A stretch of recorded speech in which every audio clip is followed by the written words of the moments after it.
各位网友，大家好，今天是2020年12月7号，星期一，欢迎大家参加王健每日观察直播2的节目。我们今天的题目是美国制裁14名人大副委员长，逼中国翻脸啊，这是一个从今天上午开始，新闻已经开始出来啊。那么我们到今天晚上，我做了一些准备。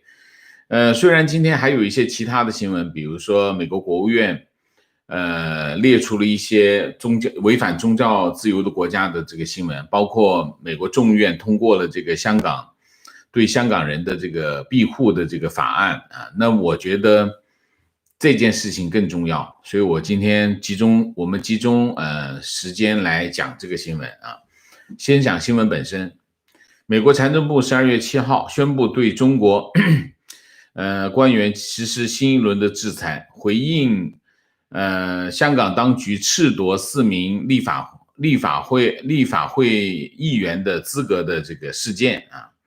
那么这14名被制裁的人士啊，全部都是全国人大常委会副委员长啊。他们包括谁呢？我念一下名字啊：蔡达峰、曹建明、陈竹、白马赤林、丁仲礼、郝明金、艾利根、伊明巴海、吉炳轩、沈耀耀、万恶香、王晨、王东明、武维华、张春贤啊，这是美国历史上对中国官员规模最大、级别最高的制裁，全部都是副国级啊。大家可能对副国级不了解啊，副国级是什么意思？副国级其实是叫中国公务员体系啊。那么公务员体系有一个最高级别叫党和国家领导人，党和国家领导人是整个公务员体系中最高级别啊。那么党和国家领导人有一个正国级啊，就是正职啊，党和国家机关的正职叫正国级，然后就是副职叫副国级啊。那么党和国家领导人的正国级有7个人，哪7个人？就政局常委，总共是7个人啊。那么副国级就是国家级副职啊。国家级副职呢，包括什么呢？我读给大家听一下，大家就知道啊。就副国级大概是个什么概念啊？政治局，中共中央政治局委员11个人啊，那么有11个人，然后中纪委书记、副书记有8个人，国家副主席1个人。国家副主席是谁？就是王岐山啊。人大常委会副委员长14人，就这次被制裁的啊。国务院副总理，然后是国务委员9人，然后中央军委副主席3个人，政协副主席24人，还有3个人是什么？国家监察委主任、最高法院院长、最高检察长，总共加在一起73人。那么党和国家领导人加在一起总共多少人？80个人。那么美国这一次一次性的制裁了14个副委员长，也就是占中国党和国家领导人的 17.5%。所以我为什么讲这是美国有史以来力度最大的一次制裁啊，力度非常的大。而且这个制裁的模式我把它描绘成什么呢？叫打耳光式的制裁，就是声音非常的响亮，啪一巴掌打上去，声音很响，然后又有视觉效果，因为大家都看到啪一巴掌打上去，声音很响，所以其实他是打给全世界看啊，打给全世界，告诉大家，你看我在打他啊，而且打给你，大家放心，我是真在打，啪一巴掌打下去啊，这就是打耳光式的制裁，就是说意思告诉他的盟友，美国是要告诉他的盟友，那你看我是找他开练，我不是说得完的，你们要跟我一起来找他开练，这是第一个啊。第二个，他一口气制裁14个人，我等一下跟大家介绍一下，这14个人都不是浪得虚名啊。但我们经常很多人认为人大是橡皮图章，就没有什么，里面的人没有什么，其实不对的。人大橡皮图章讲的是什么？人大橡皮图章讲的是它相对于中共的意志而言，想让它怎么盖就怎么盖。但是人大常委会的副委员长这个级别的人，没有一个是浪得虚名的啊，所以制裁他们绝对不是一个制裁橡皮图章那么简单啊。所以上一次美国财政部是制裁了11个中国跟香港的高官，都是跟这个港澳政策有关的官员。最高级别的是谁？是夏宝龙。夏宝龙也是副国级，他是政协副主席。他原来是政协，本来他是基本上是主持工作的一个副主席啊。夏宝龙是习近平的心腹啊，当年他就在浙江啊。习近平在浙江的时间带出来的人叫枝江新军，夏宝龙其中一个。但是当时制裁夏宝龙不是因为他是政协副主席，而是因为他是港澳办主任啊。所以呢，上次制裁11个高官，那跟这个完全不是同一个级别，没有办法比较啊，没有办法比较。那么这14个人被美国财政部下面的海外资产管理办公室，简称叫 OFAC 啊，放到什么呢？放到一个 SDN 清单。SDN 清单就是指定国民清单啊。SDN 清单是美国财政部制裁国外的个人和实体最高级别的制裁啊。通常放到上面的人，通常几类人啊？一类是独裁者，一类是毒贩，一类是什么呀？一类是那些什么危险分子，就像什么恐怖分子，通常是这些人啊。那么现在这10个人就跟他们放在一起啊。他的制裁的内容是什么？制裁内容大家可能都知道啊。上次这个香港特首林郑月娥跑出来跟大家讲，就说：“哎呀，我这个制裁搞得我一屋子现金啊！他一年几十万，一个月几十万的那个薪酬啊，他没办法，因为什么？他说一制裁他就一屋子现金，的确是一屋子现金。你像几十万现金放到房间里，那不是一屋子现金吗？一个月几十万，为什么？就是没有一家银行敢接林郑月娥的账号，就是没有银行敢给他开账号。就是其实上次这个制裁就是个 SDN 的制裁啊，跟这两次制裁是一样的。你看这个林郑月娥是没有办法使用任何的金融服务的。为什么？因为没有一家金融机构敢为他提供服务。所以你可以看上次林郑月娥那次访问，你就可以看出一些端倪。但是我们具体的讲什么呢？它总共大概是4条制裁。第一个，禁止美国人啊，这美国人是有特定对象的啊。等一下我解释一下美国人是讲美国公民、美国绿卡持有者啊，我讲美国公民、永久居民，然后美国的实体就是企业和组织，任何组织。非营利组织，任何一个组织啊，实体就是任何一个组织，就是就讲的是美国人，就指的是这个，禁止美国人和被制裁的这个人进行任何金融交易啊，禁止这个人就是这个人任何金融机构帮助他进行美元结算啊，那是不行啊，这是第一个。第二个，禁止被制裁者的家属和他本人入境美国或者是移民美国，这是第二个。第三个，冻结他们的财产和财产权益啊，财产和财产权益它有一个叫50%的规则，就是当他持有超过50%，那就要冻结。你的权益超过50%就要冻结。比如这房子有超过50%，你的权益有50%，那就冻结了啊。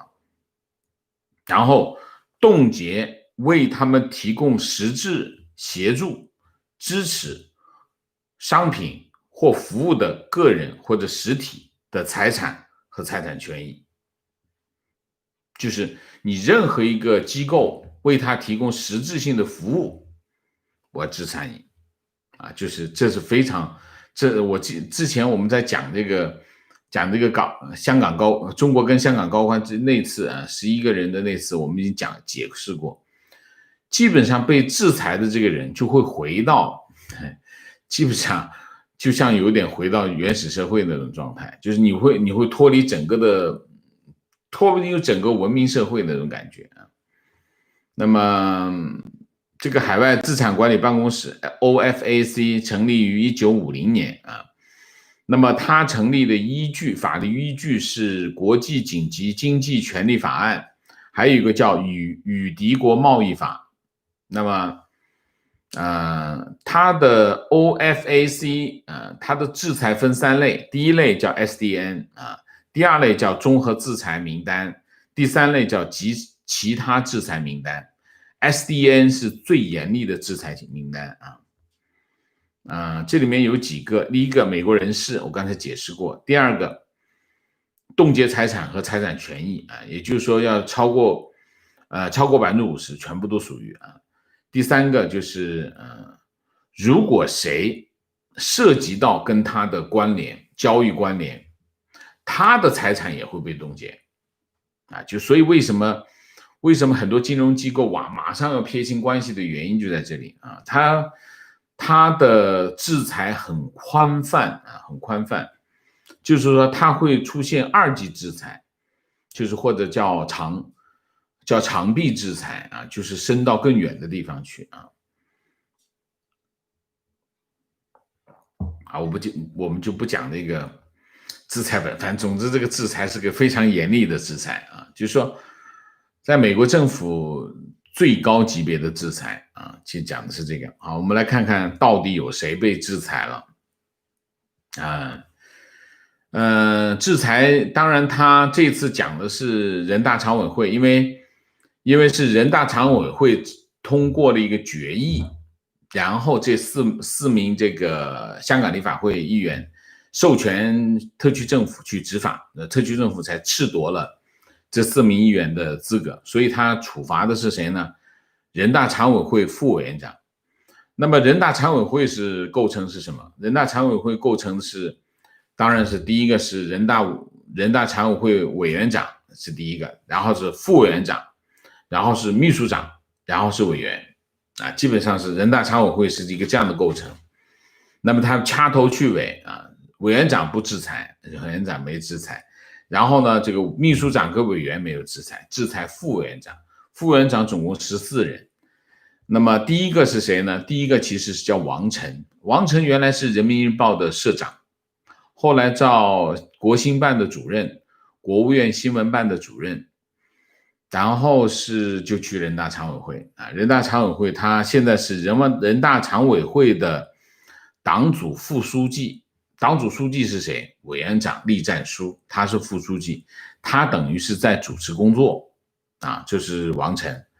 然后另外第二个就是曹建明，曹建明原来是最高检察院的检察长，他太太很多人都认识他的太太比他有名，他太太叫王小丫央视的一个主持人所以你想一下，这个影响是非常大的。你怎么知道王小丫有没有跑到美国去买房子呢第三个叫张春贤，张春贤他太太也比他本人要有名张春贤原来是这个新疆的书记，他的太太叫李修平，李修平就是央视的一个主持人王小丫是央视的一个制片人其实他是制片人，当然他自己主持节目然后吉炳轩中宣部的副部长艾利根伊明巴海是新疆的副主席，万恶乡是民革的主席，民革是国民党然后是陈竹是农工党的主席原来的卫生部长，现在还是红十字会的会长陈竹。然后白马士林是原来的西藏自治区的主席现在是这个人大党组中共党组成员，然后是丁仲礼民盟主席，郝明金民建主席，这都是民主党派啊。蔡达峰是民进的主席，然后伍维华是93学社的主席，沈耀耀全国妇联主席，王东明中华全国总工会主席。人大常委会副委员长的构成是什么？构成就是6个中共的代表啊，就刚才党组主席像王晨啊、曹建民，这都是6个中共的代表。然后6个什么呢？6个8大民主党派其中6个的主席在里面，委员长啊。然后还有2个是谁？就是一个是妇联主席，一个是全国总工会主席。八大民主党派，他不是有8个吗？怎么有6个进了人大常委会当副委员长？另外2个去哪里了？另外2个去了政协啊，政协放着政协当副主席啊？为什么？所以你看，其实中共在组织原则上非常清晰的一个原则叫什么？叫内外有别啊。那么刚才我讲了，这六大民主党派全是本土，全是中国本土的政党。另外2个党派就不是本土的政党，所以他就没有办法，就不给他当政协副主席，就不给他当人大副委员长，让他当政协副主席。一个是什么？一个是叫致公党啊，另外一个叫什么？台盟。致公党来自哪里？致公党来自于美国啊，美国就是致公堂啊，致公堂就是洪门啊，洪门其实是太平天国失败以后啊，洪门的子弟跑到美国去啊，在旧金山发起了旧金山的这个致公堂啊，致公堂后来跑到中国去建立一个致公党。致公党其实是在香港成立的啊，那么致公回到中国变成民主党派，叫致公党，原来叫致公堂洪门啊，这是一个外来的政党，不能当人大副委员长，去当政协副主席。然后还有一个什么台盟啊，台盟当然就是在大陆的台籍人士组成的一个政党，也不算本土，所以让他们这2个比较小的政党去政协啊，去政协做副主席。然后八大民主党派，其中刚才这个主席全部做副委员长，他们的民主党派的副主席还去政协做副主席，那这就是什么？撑场面啊，撑场面，给个面子，维持局面啊，就这个意思。所以中共啊，我们在外面经常讲啊，这个是橡皮图章，那个是举手机器。但是你要想一下，中共这些年牢牢的把政权握在手里，他有他的部署的，他的组织系统有他的原则，他通过这个原则去安排这些人事，他才有条件牢牢的把政权握在手里，他就没有发生什么，没有出来戈尔巴乔夫出不来，这个李登辉也出不来，原因在哪里？原因就是中共的这个组织系统，我们要了解他的组织系统是怎么运作的啊。所以你可以看在人大常委会里面，中共啊委员长是中共的，副委员长总共14个人，这个中共占6个。民主党派占6个，另外两个其实也是中共，所以中共其实看空的盘啊。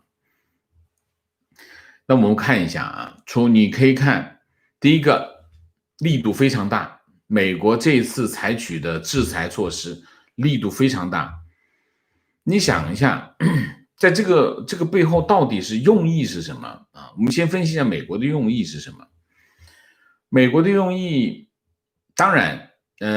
香港特区政府褫夺了4名香港立法会议员的资格，那么美国做出回应，这件事情对吗？非常对，当然应该做出回应。但是为什么这次的力度比以前的力度还要大呢？你想一下，在这件事情当中，5月28号全国人大5月28号全国人大通过了港版国安法，美国没有做任何的回应。那件事情比这个事情大多了，好吗？港版国安法直接通过，人大常委会再授权特区政府实施港版国安法，也没有做动作。你现在褫夺了4名立法，而且特区政府7月15号把这个立法会选举延迟1年时间，美国政府也没采取任何行动。你现在褫夺4名立法会议员，你采取力度这么大，你比上次这个惩罚还要大的力度，你这两个不匹配。你想一下，你是政府行为，不是说我今天不高兴，我情绪不好，我力度大一点；我情绪好，我力度小一点，不可能是这样。你肯定背后是有政策逻辑的，所以你从这个角度来说，这背后的政策逻辑不成立。就是说，美国现在这次惩罚力度这么大，和他指出中国他采取的行动这个关联，显然不是因为这4个议员的问题。我们可以讲，这4个议员被褫夺了资格，是美国政府采取行动的由头，但肯定不是原因，或者是他的政策指向不是这件事情。我就是说如果你从一个逻辑的角度来看，就是一个这样的关系啊。那所以我们就要从另外一个角度去看这件事情，也就是说4名立法会议员被褫夺资格是美国方面采取行动的一个由头，但是真正的目的是什么？真正的目的肯定是其他的，跟香港的这个事件有一定的关联，但不是因果关系啊。那么从这个角度来，你看这是第一个。第二点，你看这个措施啊，一口气上来就14个，中国总共80个党和国家领导人，一口气处罚他制裁他14个领导人。而且我刚才我为什么特地念给大家听他们的身份是什么？这些人绝对不是一般的一个学者，一个普通的靠边站的人，绝对不是，他全部都是实权派。这些实权派别忘了，他当卫生部长，你想想他的家属会不会在美国买房子呢？都没有人知道什么情况。而且14个人，我相信这一刀切下去，肯定有人在出血。所以这个做法有点叫什么呢？就是一口气触发他的党和国家领导人，而且是父子啊，那有点像什么叫替人眼眉吧，直接把人眼眉给剃了啊。就是这个做法是翻脸的架势，就是我跟你翻脸。因为你要知道，中国人还是要讲面子的。你这一惩罚，你一制裁，你制裁底下什么公安厅啊，你制裁个什么省长啊、书记啊，你去制裁好了，没关系，完全不当回事，没关系。但是你上来这个搞得人大副委员长这个级别，副国级了。我们讲过，总共才几个人，那就是要闹翻，就是要闹翻脸。这个动作的本身的含义就是我要跟你翻脸，而且我这个动作力度这么大的话，你完全不反应，好像说不过去。这有点背后是什么想法？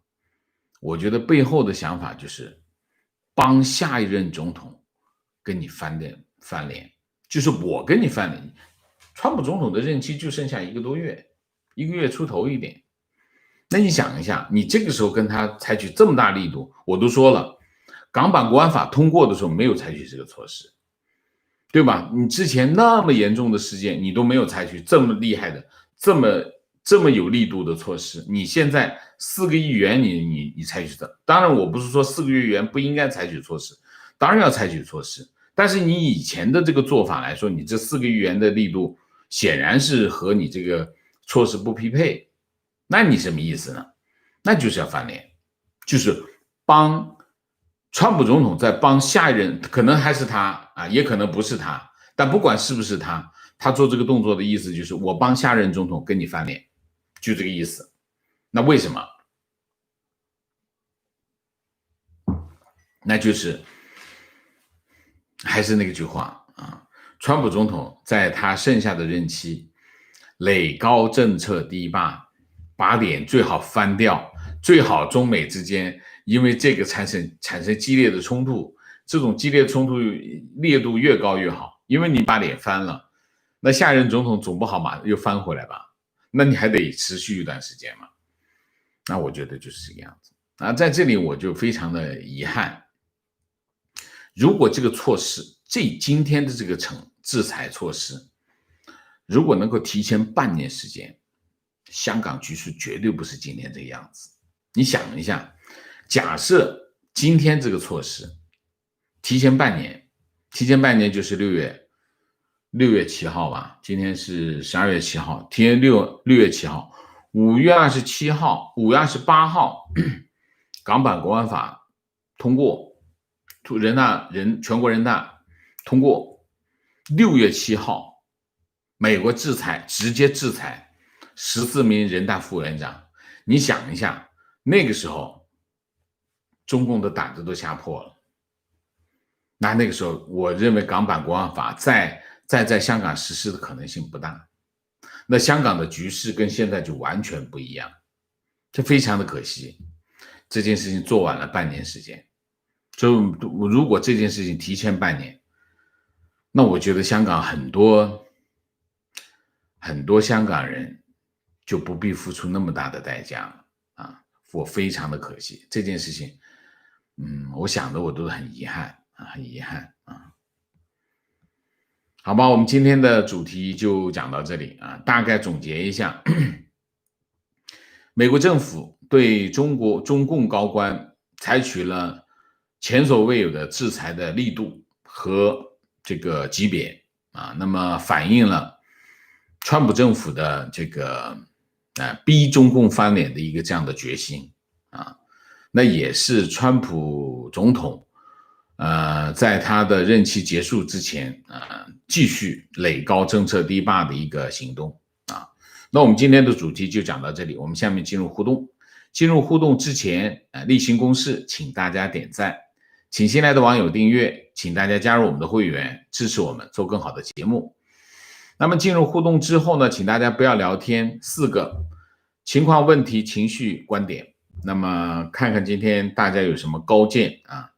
那么虽然这个题目，这个新闻已经发酵了一阵子，但是我觉得这个新闻很有深意，很值得一挖啊，值得大家来讨论讨论啊，我觉得很有意思啊。看看今天大家有什么高论啊。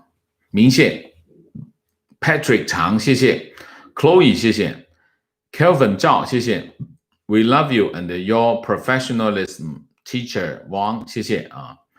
真没钱，今天赶上直播，赶紧表示支持王老师的节目。我平时是追播，但一集不漏啊，谢谢啊，谢谢。心意到了就好啊，多少不是问题啊。Charles 陈，谢谢啊。情绪听了几百期节目，终于抢到了第一个点赞。另外，希望川老爷子在最后的一段时间多出一点猛一点的政策。今天这个政策非常猛。今天这个政策有一个问题啊，就是你看哈，中国方面的反应大嘛，华春莹的反应很平淡啊，一句话啊就讲完了，不讲多。为什么？你想一下，制裁你的党和国家领导人，这能忍吗？忍是什么？忍是他们也知道川普政府的意思是什么，所以我估计中国方面会忍啊。观点，他爆出这个制裁无非是为了表功，我为了国家舍小家，连儿子的前途都丢了，国家你可以大力表扬我啊。什么情况？你在说谁呢？他爆出这个制裁，提问：川普为什么不制裁韩正和栗战书？韩正和栗战书那就是正国级了啊，正国级。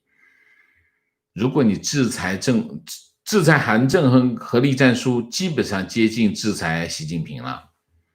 那我觉得美国还不是一个这样的国家嘛？我觉得还没到那一步吧，啊，或者说美国不会这么干吧？因为到了副国级这个级别，特别人大副委员长这个级别已经很高了。从政治上的角度来说，这已经非常严重的政治问题了啊。所以为什么不制裁韩正？我觉得还没到呢。你要到政治局常委这个级别，我觉得不像是美国人做的事情啊。观点情况能够做到民主党派最高领导人的都是中共，都是双重身份。8大民主党派和中共的党章有规定，已经加入中共的不能再加入民主党派，但民主党派可以加入中共。很多政界人士走这条捷径。很多民主党派的主席或者是负责人，他暗地里也是中共党员，这个是常识啊。但是就算他是，他也不能说啊，所以我们还是当他是民主党派吧啊。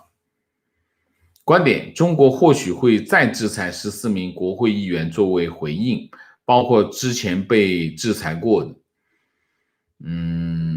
国会议员跟人大副委员长那不是一个级别了啊，不是一个级别了，这个完全不是一个回事啊。观点：我记得彭老总曾经说过，如果老百姓知道中南海文工团是干啥的，会骂娘的。央视取代了中南海文工团而已啊。提问：王老师能否说一下上一次制裁的实际效果？感觉对他们没有什么影响。有影响。你看看林正的那个采访，你就知道是有影响的，非常大的影响，不是一般大的影响。至少挫他们锐气吧？你说呢？不能让他有好日子过。一屋子现金，你以为是什么感受啊？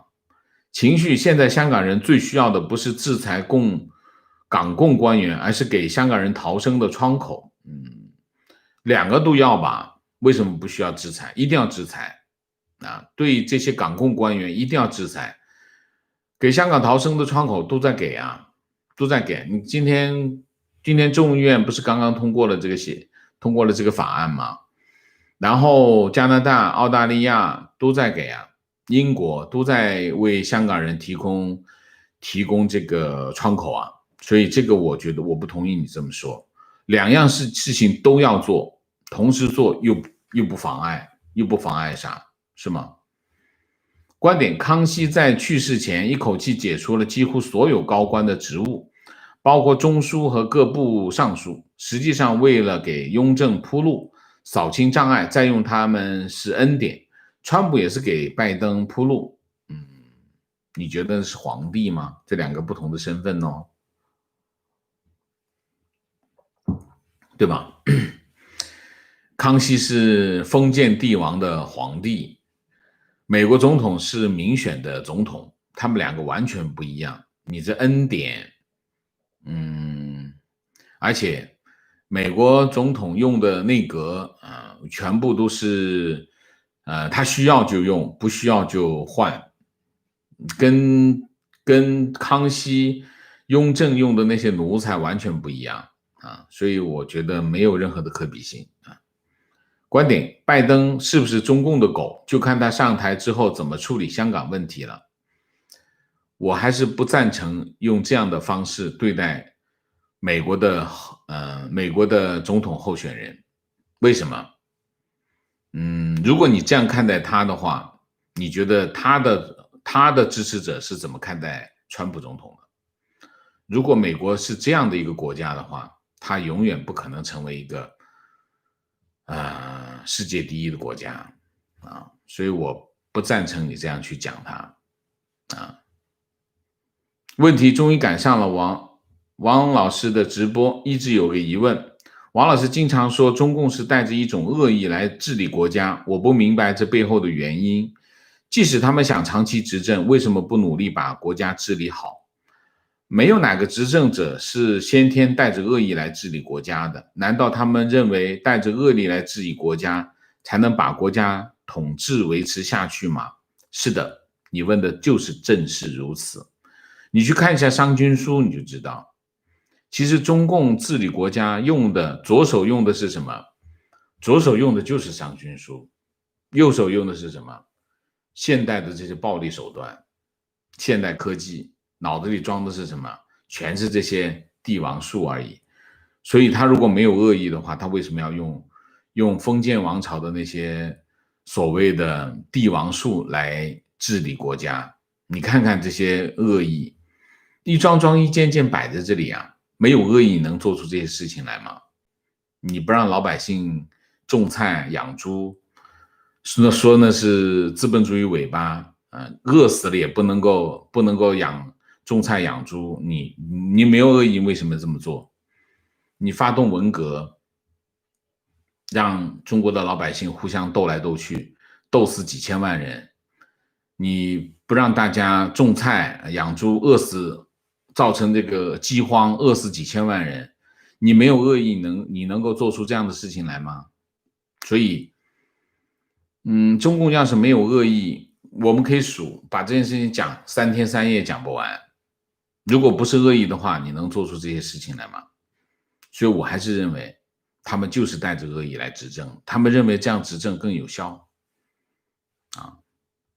观点：过去对香港官员的制裁无力，所以香港政府把一切政策推给中央人大，以为美国不敢制裁人大官员。今天的制裁打在7寸上。OK， 情绪加情况。感恩川普总统为选举不懈抗争之际，依然不忘出手干预中国的人权。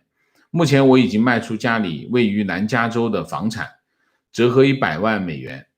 目前全家迁入公寓，准备将所得现金全数捐给川普总统。请大家一起为川普总统祈祷，只有川普总统获胜，才能捍卫美国的民主和自由。加火速灭共，为此我愿付出一切。我还非常敬佩你的热忱，我也敬佩你的牺牲精神和奉献精神。美国很需要我们每个人为他做出贡献，但是我不赞成你这个行为为什么？因为你不是一个人，你还有个家庭。如果你要为了你这个国家好，先把你的家庭安排好你的家庭，再去做贡献为不迟这是第一点。第二点，美国为美国做贡献的不只是川普总统，还有其他的人。这个国家不能够把一个国家的希望放在一个人的身上，中国就是把整个国家的希望放在一个人的身上，才会有今天的下场。我们中国人来到美国，我们看待美国不能用中国的角度来看待美国。如果我们把整个美国的希望放到川普总统一个人身上的话，美国的前途不会很好的。所以记住这一点。所以我非常赞赏你的热忱，我也赞赏你的牺牲精神，但我不赞成你的这个行动请你三思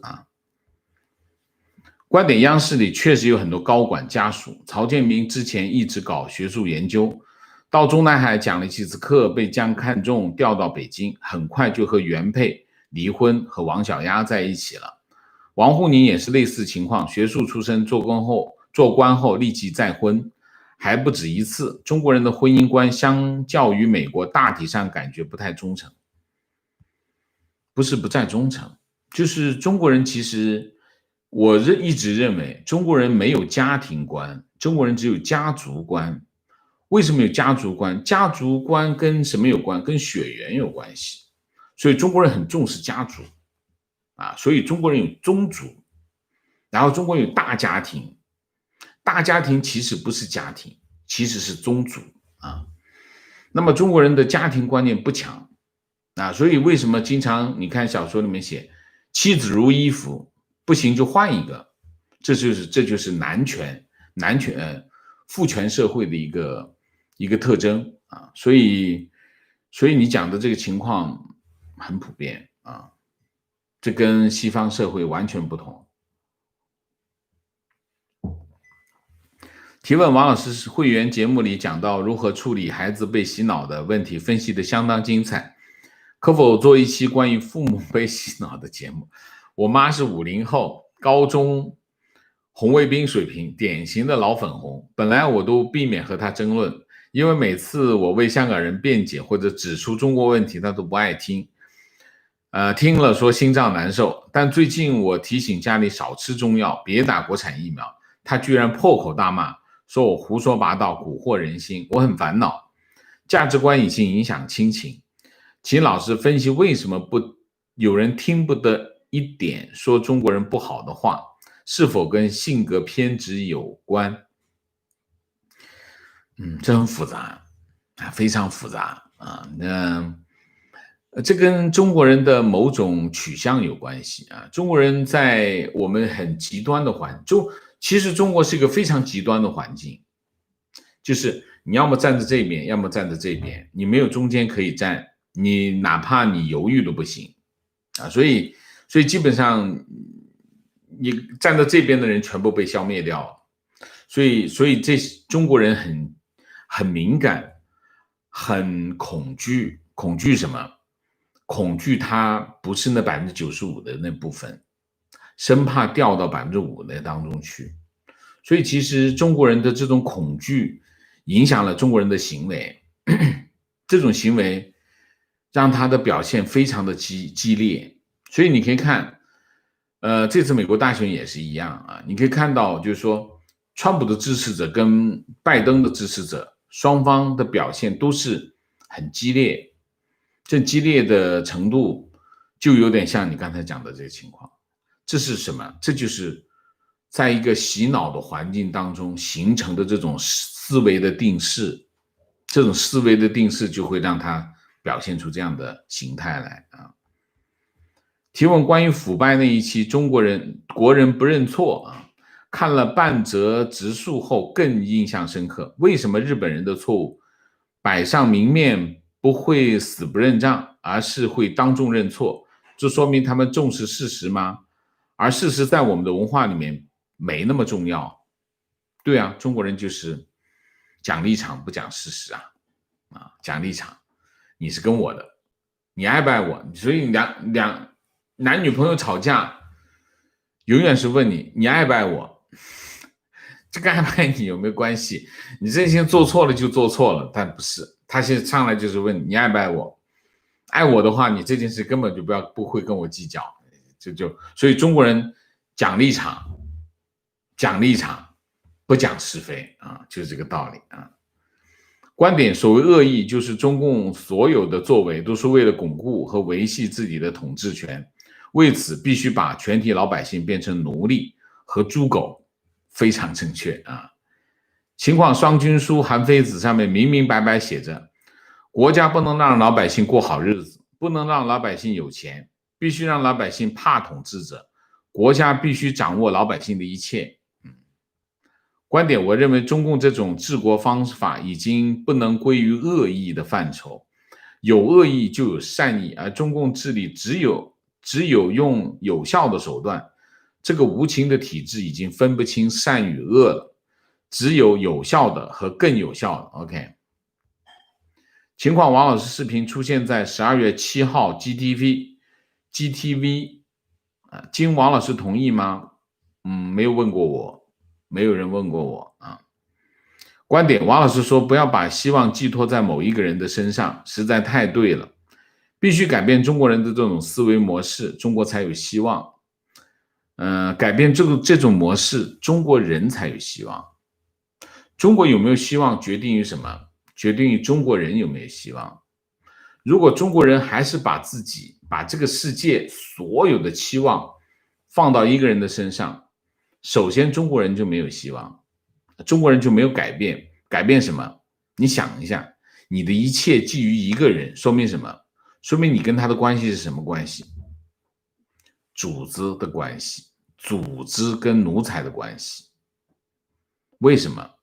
美国总统跟我们是一样的，美国总统是服务于美国人民的。你看看美国总统的表现，你就知道，他不是高高在上，他不是美国人民的希望所在，他是什么？他是帮助美国人民实现美国人民需要的人，所以他不是所有的美国人把希望放在他身上，不是这样，这关系不是这种关系，所以中国人一定要改变这种思维，改变这种思维，中国人才有希望，中国才有希望啊。观点：婚姻历来是中国人用来巩固地位、财富、权力的垫脚石，而非纯粹的男权。OK。观点：中国有句古话，上有政策，下有对策，几千年来都是这么玩，我不觉得制裁对他们有多大的用处，也就是面子上打打脸。上有政策，下有对策，肯定没有几千年啊，没有几千年。上有政策，下有对策是基于中共的统治啊，那么几千年来不是这么玩的，几千年才不给你打脸，直接把你打死。所以几千年来中国人不是这样，你这古话不对啊。观点：我认为共产党员的观念和一般中国人的观念还是不一样。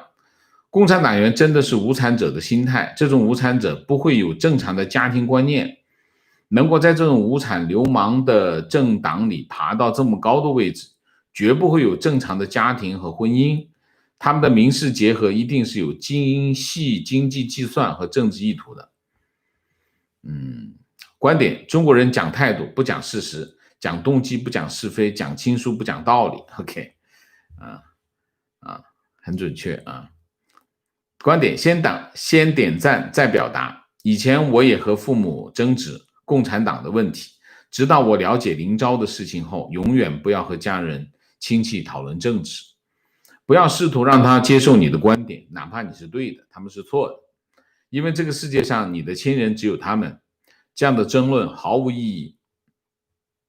这就是我想说的啊，这就是我想说的，讲得非常的好，不要和你的亲人争论政治，你可以提供一些选项，但是如果他们还是坚持他们的政治取向，你就让他们坚持他们的政治取向吧，因为没有意义啊。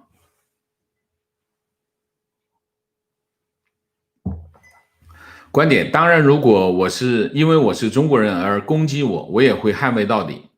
人无法改变自己的出身，天赋人权，人人平等，是民族主义的核心。接受批判，但不接受种族主义的攻击。为什么会讨论到种族主义呢？在塔木德中，犹太圣者都曾经对上帝为何只从一个人亚当而创出全人类，而不是从一开始造复数的人的行为如此评价道，因为这是让人不要因为自己有不同的祖先而夸耀。我们所有人都来于一个祖先亚当，圣主，一切皆是平等。好吧。观点：商君书不仅奠定了封建君主治理国家的方法论基础，也奠定了中国的公司管理员工、父母管理孩子的方法论基础。因为人性中有恶，所以要以更恶来治恶，用人的恐惧感、贪婪和渴望高人一等的优越感等负面的人性来管理人。而基督教的思想是，为什么又跑到基督教了呢？